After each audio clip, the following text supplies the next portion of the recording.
कलयुग में इस कलिकाल में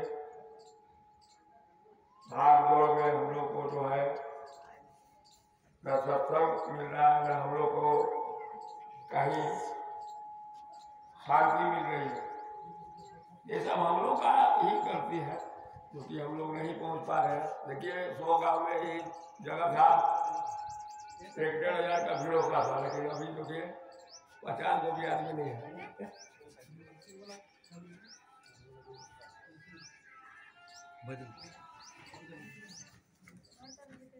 हेलो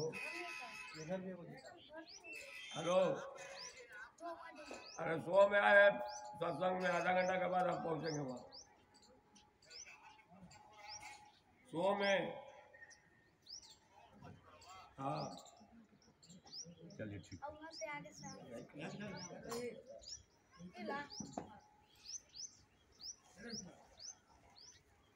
अब जो है भजन का आदेश मिला है, आप लोग भजन पीछे से जो सुनाएंगे तब भजन का आदेश मिलेगा।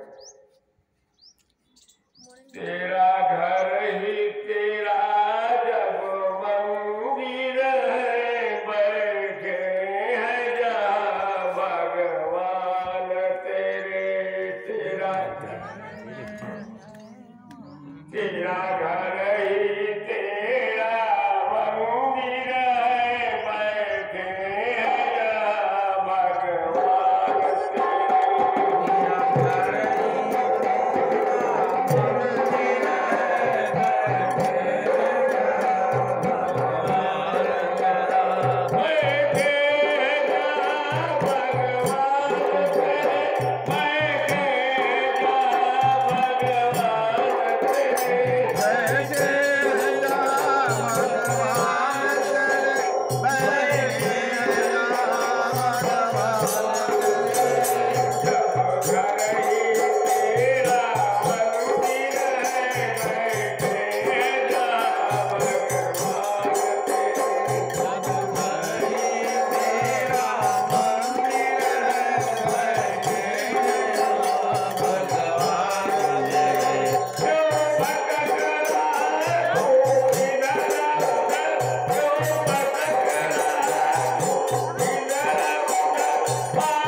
है